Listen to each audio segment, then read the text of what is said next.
very warm welcome to Imam Sebkhaoui, who is, among other things, Ridhwan's dad. Imam Sebkhaoui is a chaplain at Rensselaer Polytechnic Institute. He came to RPI and to this country from Algeria when he was a graduate student in psychology. He has become an important leader in the Muslim community. He has been influential in building their new mosque, the Al-Hidayah Center of Troy and Latham, that opened just this past September after 14 years of hard work and building. The Al-Hidayah Center is a source of great pride to the Muslim community and to its neighborhood. Imam Sebkhaoui has been a leader also in the Interfaith effort in the Capital District and is a member of the Interfaith Alliance of New York State. It's fitting that he speak in our Interfaith chapel. He is here today to help us learn about a most peaceful religion, a religion that asks its followers to practice obedience to God and that seeks to promote spirituality within the individual, within the community, and within our society. Welcome, Imam Sebkhaoui.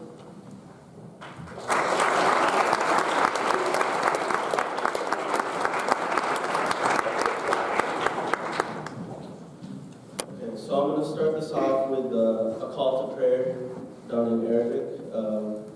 We pray 5 times a day. It's done before every prayer. So,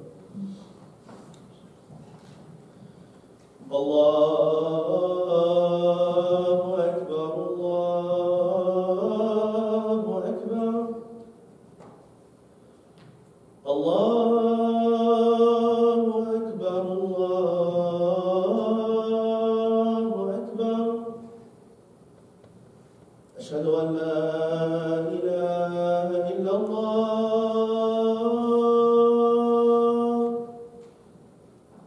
Ashhadu an la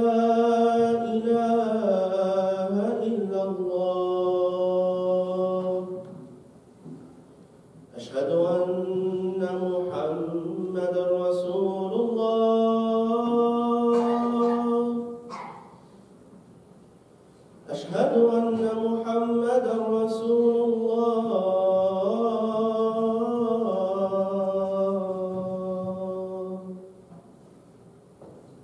حي على الصلاة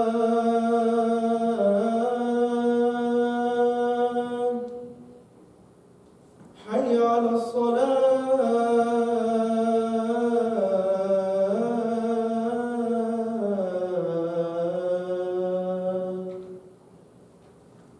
حي على الفلاح حي على الفلاح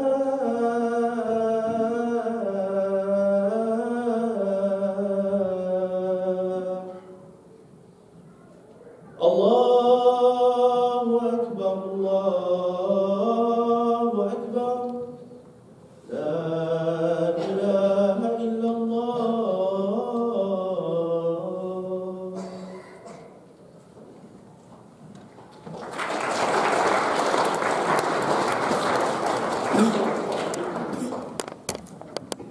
Good morning. Good morning. Assalamu alaikum. Peace be with you all. Bismillahir Rahmanir Rahim. Alhamdulillahi Rabbil Alameen. Salatu wassalamu ala Sayyidina Mohammed wa ala alihi wa sahbihi ajma'in. What you have heard, this is the call for the prayer. In Arabic, it is called adhan. Adhan. It is done 5 times a day. Whenever an individual, a group of people are going to perform the 5 daily required prayers. Therefore, usually it is done in the mosque.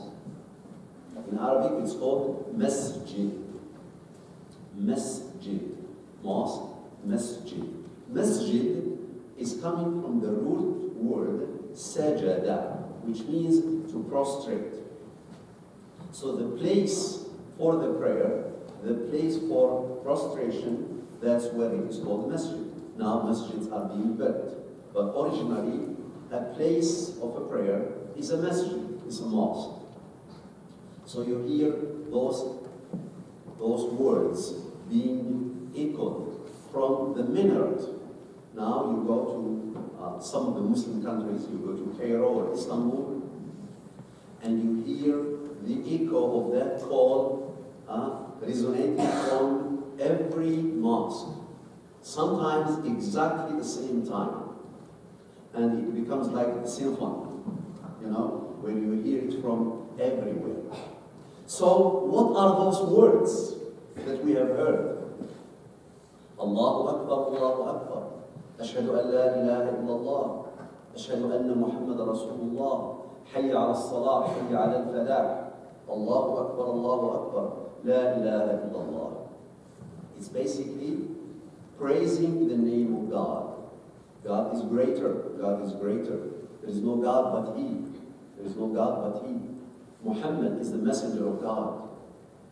And then, Hayya ala as-salah, calling people, come to prayer. Hayya ala al-falah, come to success.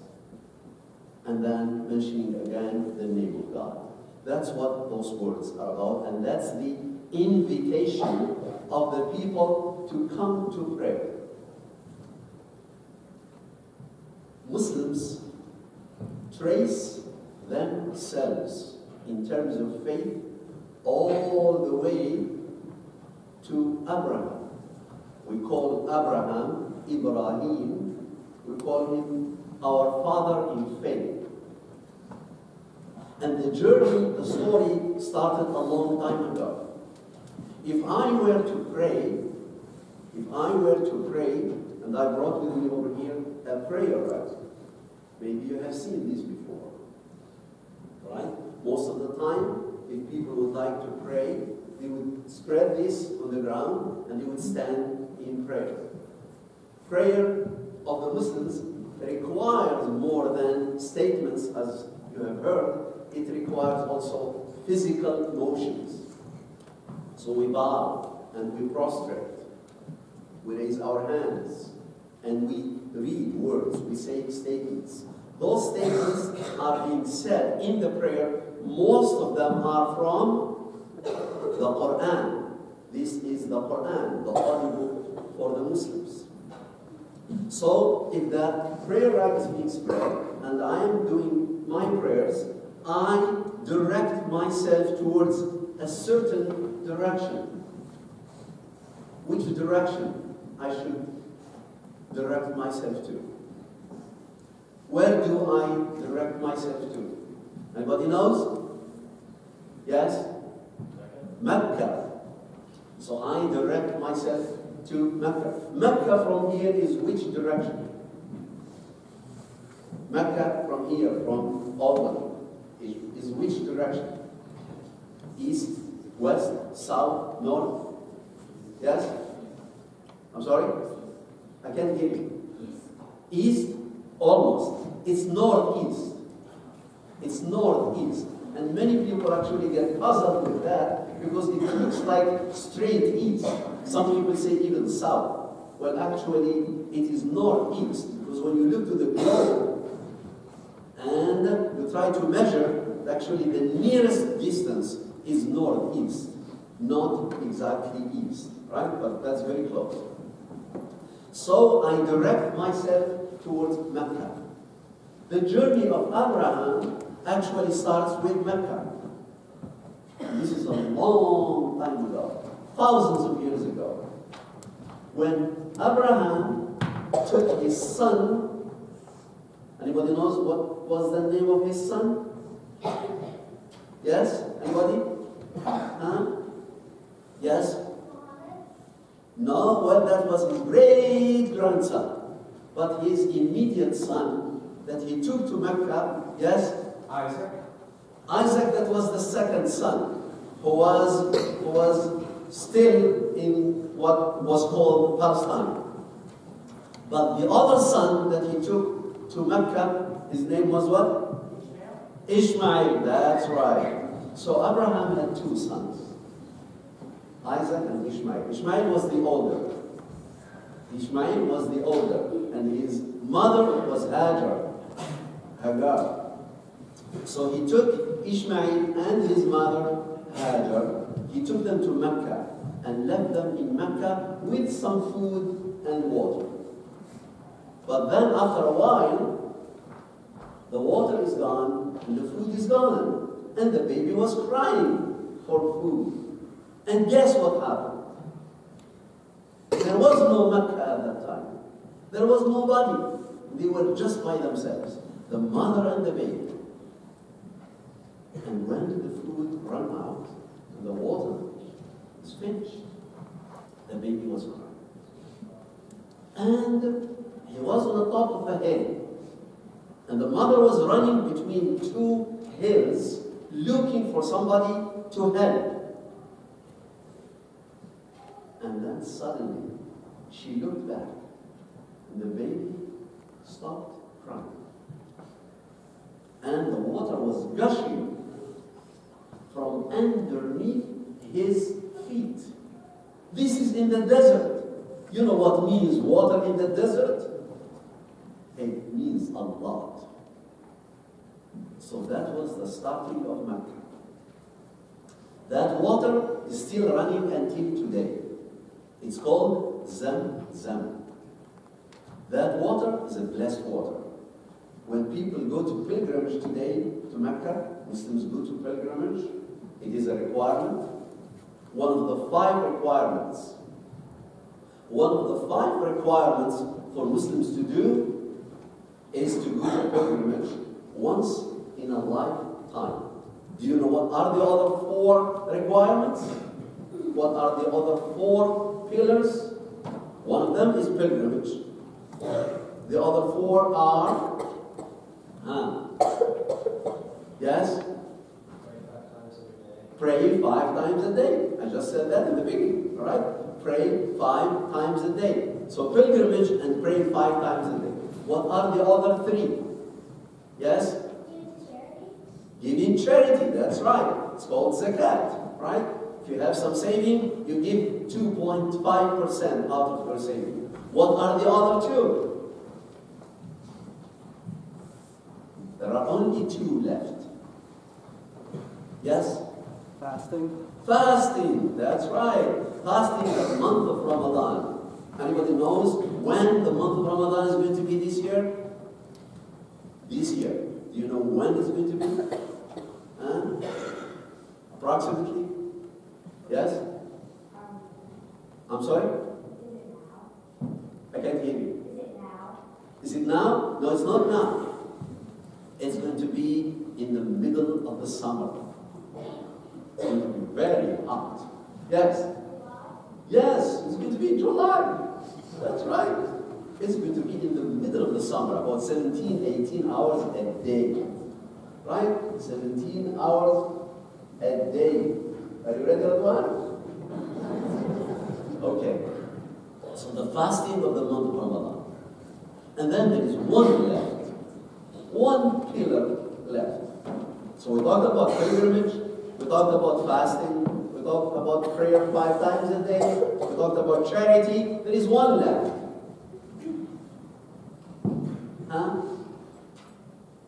Well, that's easy. Because that statement which we call for the prayer, actually, that statement is including the declaration of faith. Every time a Muslim would declare his faith by saying, I bear witness that there is no God but Allah, and I bear witness that Mohammed is his messenger. So that's the declaration of faith. So 5 pillars. The point is, let's go back to our story, is Zamzam, is that blessed water where that baby, when he was crying, the angel came and struck the ground and the water gushed from that place. That was the starting of Mecca. And the ancestry of the last messenger, Mohammed, peace be upon him, comes from there. Ishmael lived in Mecca, and many, many centuries later on, that's where Mohammed came from. Mohammed is the last messenger in a chain of messengership that starts from Adam all the way to Muhammad. All of them, they were messengers of God, and the Muslims believe in all of them. If a Muslim does not believe in one of those messengers, then actually he or she is not a Muslim. Because we have 5 pillars of Islam and we have 6 pillars of faith. One of those 6 pillars of faith is to believe in all the prophets and messengers of God that are mentioned in the Quran. Do we know how many of those messengers are mentioned in the Quran? That we know their stories? I just told you about 2 or 3 of them, or maybe 4. I said Abraham, I said Isaac, I said Ishmael, and I said Mohamed. Those are 4. And there are 21 more that are mentioned in the Quran, and their stories are in the Quran. And we believe in all of them. And we believe in all the other messengers and prophets, although we don't know their names, but we know that they were there and God did not tell us all their stories. The point is, this faith, as we believe in it, as Muslims believe in it, we believe that religion is one. There is only one religion. And that religion is that was sent by God. However, it went through stages. And every messenger was delivering one stage of it. And we believe Muhammad was the last messenger. Muslims today are everywhere in the world.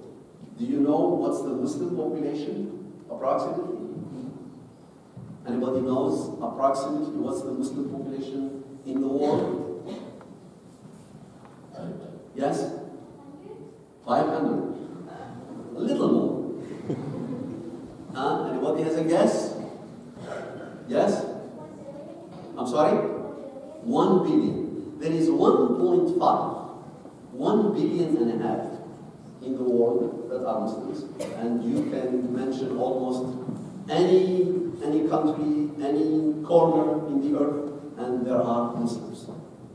And the Muslim culture is very diverse.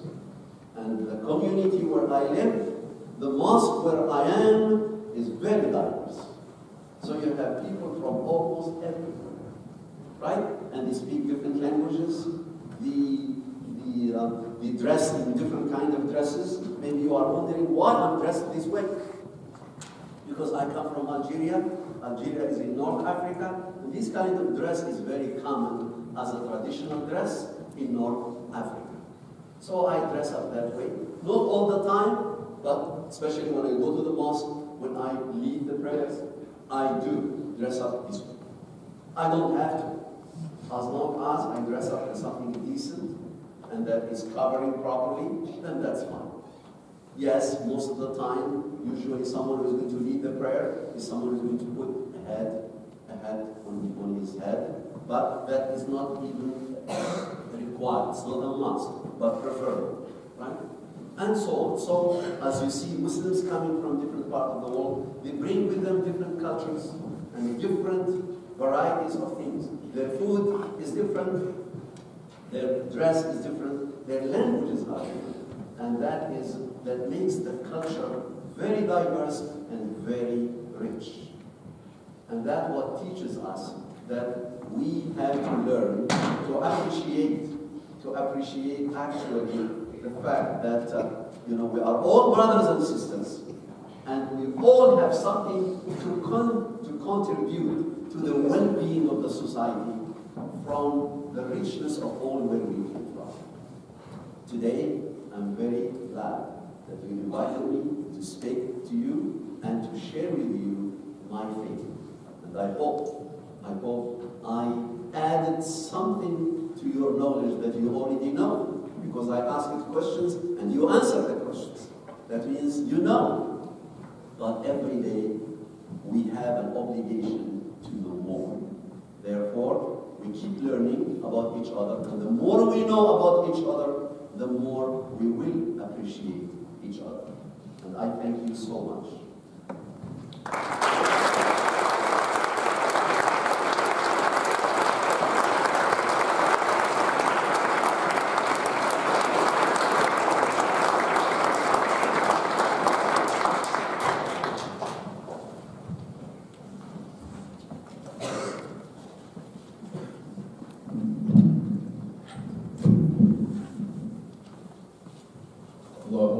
واهدنا فيمن هديت وعافنا فيمن عافيت وتولنا فيمن توليت وبارك لنا فيما أعطيت.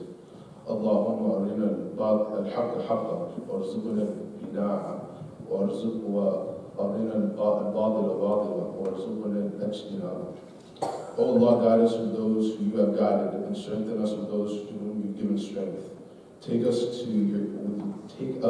your care with those whom you have taken to your care, and bless us in what you have given us. O Allah, show us truth as truth, and help us follow it, and show us falsehood as falsehood, and help us to stay away from it. Amen.